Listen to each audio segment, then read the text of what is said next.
Hi guys, happy Rakshabandhan to all. So నేను ఈ డేని ఎప్పుడు కూడా మా అమ్మమ్మ వాళ్ళ ఊర్లోని విజయనగరంలో జరుపుకుంటాను అనమాట. సో ఇదంతా మా అమ్మమ్మ వాళ్ళ ఊరు అండి. యాక్చువల్ నాకు వైజాగ్లో కూడా ఒక అన్నయ్య ఉన్నాడు. కాకపోతే తను ప్రజెంట్ దుబాయ్లో ఉంటున్నాడు అనమాట. కాకపోతే అక్కడ ఉన్నా సరే హీ ఫుల్ఫిల్డ్ హిస్ రెస్పాన్సిబిలిటీస్ అని చెప్పొచ్చు. నా డేని స్పెషల్ చేశాడు.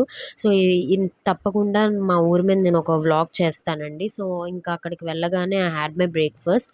ఆ తర్వాత ఇంకా మా సాయన్నికి అండ్ ఆల్సో మా మౌలి తమ్ముడికి ఇద్దరు కూడా నేను రాఖీ కట్టేశానండి. ఇంకా యాక్చువల్లీ 5 మెంబర్స్, కాకపోతే 3 మెంబర్స్ మిస్సింగ్. సో 2 మెంబర్స్కే నేను కట్టాను.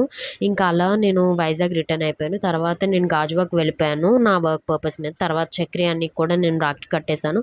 చెప్పాను కదా దుబాయ్లో ఉంటున్నాడని. మా సాయిపూర్ణ అన్నిని, తర్వాత నేను మా వంశీ అన్నిని, షకిల్ అన్నిని, రమేష్ అన్నని, వీళ్ళందరిని కూడా గుర్తు చేసుకున్నానండి. నాకు ఓన్ బ్రదర్స్ లేరు, కాకపోతే వీళ్ళందరూ కూడా నన్ను ఓన్ సిస్టర్లా ట్రీట్ చేస్తారు. సో ఈరోజు కూడా మీరు ఎంత బాగా ఎంజాయ్ చేశారని కోరుకుంటున్నాను.